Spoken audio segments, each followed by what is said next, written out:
Okay, welcome. I hope you like this beat up old train that I found as the backdrop. I thought it was so cool.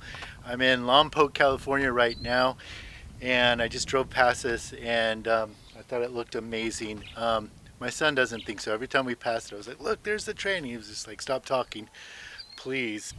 Asperger's tip number one, here it is. I want to go over downloading. And this is a term I came up with, and it describes when people with Asperger's or autism are super passionate about something. And we love that they're passionate. We love that they want to speak to us. And sometimes they talk at us and at us and at us, and we don't know what to do with that. And so this is to really help them have more of a conversation.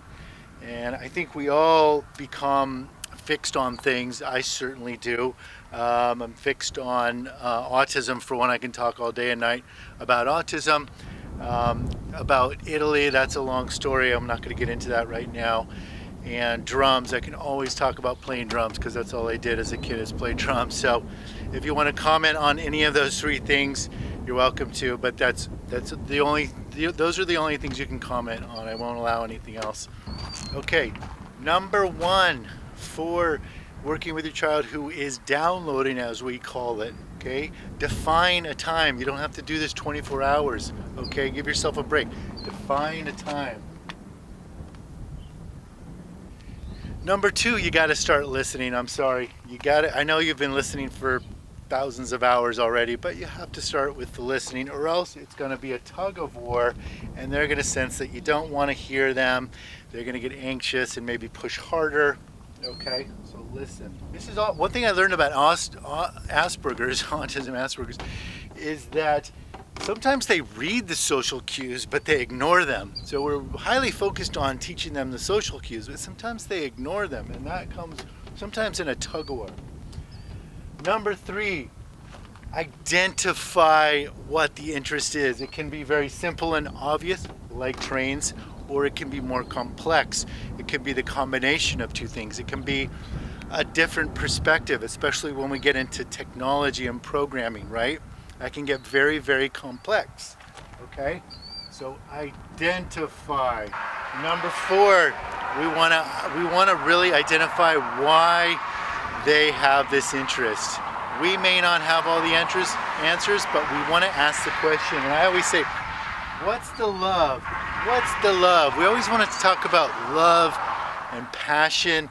This is all about treating autism the natural way.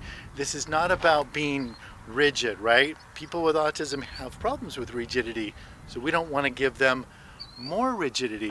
Your connection. This is where you begin to bring yourself into the picture, okay? And I call this bridging.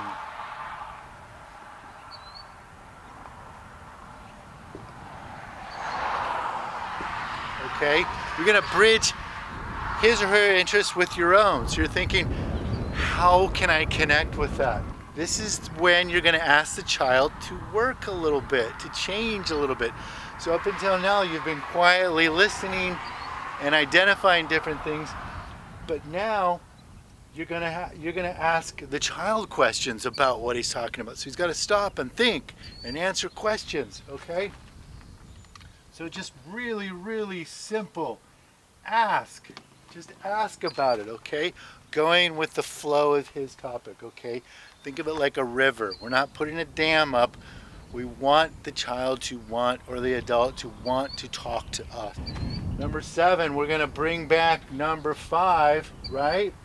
So and that's when we share our bridge. Share. We're going to share what's interesting to us on this topic to them. Now they have to stop and listen to you. And this may take a couple times. So you're going to share. So the child, adolescent, adult has to stop and listen. Okay? And we can encourage them to throw in their own questions. We can encourage that. I didn't put that as a number because I'm trying to keep this concrete and simple, but you can throw that in. We're going to wrap this whole thing up with number 8, which I put between conversations, meaning after the conversation and before the next one. you're going to learn. You're going to learn about their topic so that you're better prepared for the next one, okay? So the more you know about their topic, if you've ever seen two kids on the spectrum who have the same interest, right? Like Michael Jackson, for instance, I'd say, I don't know why that's popular, but I've met a lot of kids that like Michael Jackson. It tends to go very well without them learning any strategies, okay? It could be, let's rattle off a few. It could be geography, weather, Pokemon, right? History, science, whatever their thing is, right? We want to use that. We're not here to extinguish anything. We're not here to say you can't talk about it. We're not here to do the tug of war, okay? So thank you very much. Feel free to ask questions. Remember, only Italy, drums, or autism, okay? Or else the next video I make, I'm gonna punish you and I'm not gonna have this backdrop. I'm gonna be like in a boring classroom or something, I don't know. Have fun with this, okay? This is like from the heart. Be natural, be immediate. Watch my video and do it now. Don't wait for the perfect person, professional or something. This is for you parents, you students, people that get out there and just start doing it and talking and helping the kid immediately, okay? So I wish you the best of luck, and I love questions. Good luck, have fun.